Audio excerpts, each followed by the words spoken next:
What's up, YouTube? Rick with Nemesis Racing here. Tonight we're headed to the track, so doing a little bit of prep work with the car. What we're doing here is we're going to try to shed some weight. We're going to Albuquerque Dragway tonight, and my best pass there so far is a 12:16. So we're trying to break 11s here, so let's see how much weight we can pull to get that time better. All right, so first place we're going to start here is in the trunk. I'm going to take that compressor out as well, but under here I have a factory Harman and Kardon subwoofer system. That's going to be a pretty good weight reduction here. All it is this little guy here threads off from here, and then there's a 10mm bolt there, and it'll pull right out. Oh yeah, and disconnect it here. So we'll see how much this is. I don't have a scale, so I don't know how much weight this is going to be, but we're going to pull it out and see what it does. There's some upgraded batteries that are lighter because this thing weighs about 50-60 pounds. We'll probably end up going that route eventually, but for now we're going to keep this one because this is a brand new battery. But let's get this sub pulled out. All right, well that came out easily.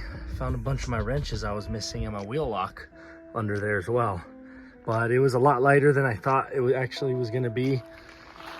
All right, so here it is pulled out. This is actually a lot lighter than I thought. It's only probably about 15-20 pounds total, but hey, that's something. Yeah, it's all plastic subwoofer box. These things hit really hard too, so obviously they're gonna go back in as soon as we're back from the track. So the rear bottom of these seats, they weigh about 10 pounds, I think I saw online. They're just these tabs right here, sit into that pocket down there. So we're gonna pull this out too. So it looks like the rear seat backs are also pretty simple to take out. Those two bolts there, this guy right here, and those two over there. So we're gonna go ahead and pull these out too. I think these are gonna shed a lot more weight. All right, well, trunk's gutted, rear seat's gutted. Let's get the passenger seat out now. These little screws here, there's just 4 of them. They take a specialty bit. However, a normal square bit, 10mm is working, but highly recommend just get the proper bit for that so you don't ruin them. Okay, so I have them disconnected there, but those two right there are the only things you need to disconnect, and the seat will come out when you unbolt it. All right, everybody, so sub out, trunk floor out, air compressor, rear seats, and passenger seat. Gotta clean this car. Now you can get a deep clean vacuuming on it. Very good. So we have the rear seats fully out, trunk liner, passenger seat, definitely the heaviest item out of all these by far. Thing weighs about 80 pounds, 60 to 80 pounds, I believe. And the subwoofer. I think we got well over 150 pounds total here. So let's see how it does. All right, guys, so that's about all the weight I think I'm gonna pull for today. Got everything right here behind me. Overall, it's probably well over 150 pounds. So let's see how it does at the track. See you there. All right, guys, we're headed down to the track in Albuquerque. One thing to keep in mind when you do pull your passenger seat, you will have an airbag light on, as well as the vented and heated seats will not work. So, all right, guys, we made it to the track, so let's see what this thing can do. Got some good weather here, so should be a good one.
Shot 2! Oh yeah! Shot 2.6. So all in all, pulling all this weight out of my car, I did see an improvement. Miles per hour in the quarter mile. You know, I was doing 114s before I pulled this weight out. Now I'm doing 117. I'm just getting a lot more wheel spin. So we got something coming on the way to mitigate all the wheel spin problems. I think Timmy's excited to open these. The bead locks are in. Let's do an unboxing. Sorry for the fighting dogs here, but let's get these unboxed.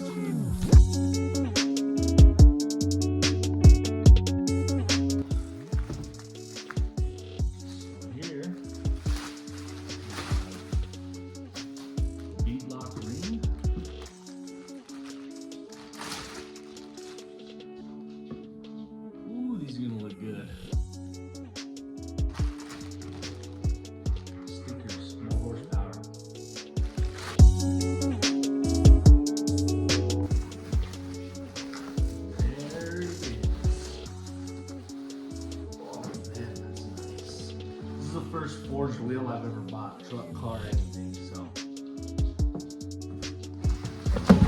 it's pretty lightweight too.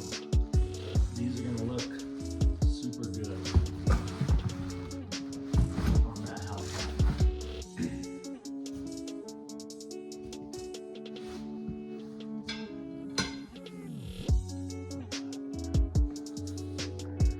Oh yeah, these are gonna look real good.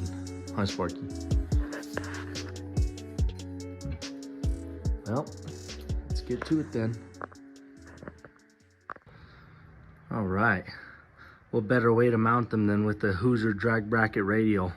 These are 29.5 tall by 10.5 wide, 17. Let's get these mounted on there, see how they look. All right, guys, so first things first, you want to make sure that those wheels fit your car before you mount a tire on it. Most wheel places won't accept returns after you mount a tire, so make sure you do that first.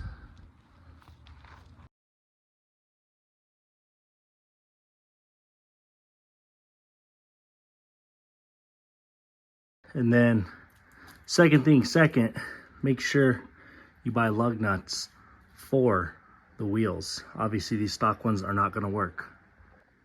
So, you know, reading online, a lot of guys are talking about shorten end links and all that. On wide body cars, as long as you get the 17 by 10 with 0 offset, you're good. You do not need the shortened sway bar links. So this is gonna work out just fine. All right, tires are on the bead locks. We're going over to the track tonight, so we'll throw them on over there. See you guys there.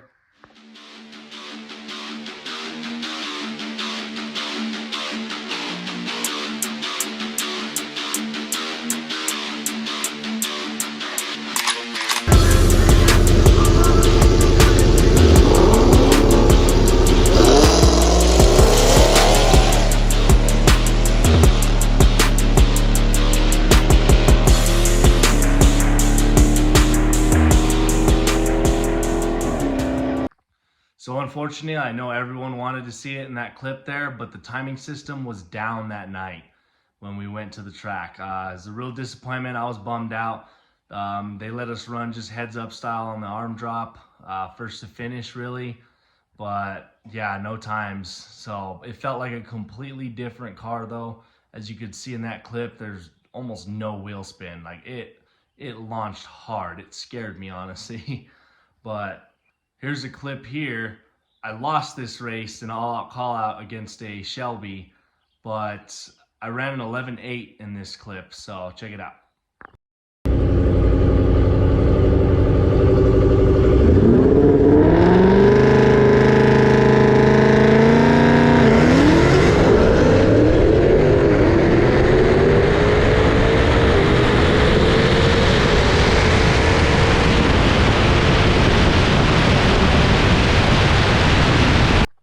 So unfortunately, because I lost their all-out call-out, I was done for the day. 11.8 was that pass. The Shelby ran like an 11.7, but at all-out call-out, its breakout index is 11.5. So obviously, you probably saw he slowed down there at the end. He was running 11.3s, 11.4s there on practice runs. I was doing 11.9s. So I knew it was going to be a tough one. It was a heads-up race. I had to cut him down at the light. Just couldn't get it done. All in all, though, hey, we broke into the 11s at a DA over 7,000.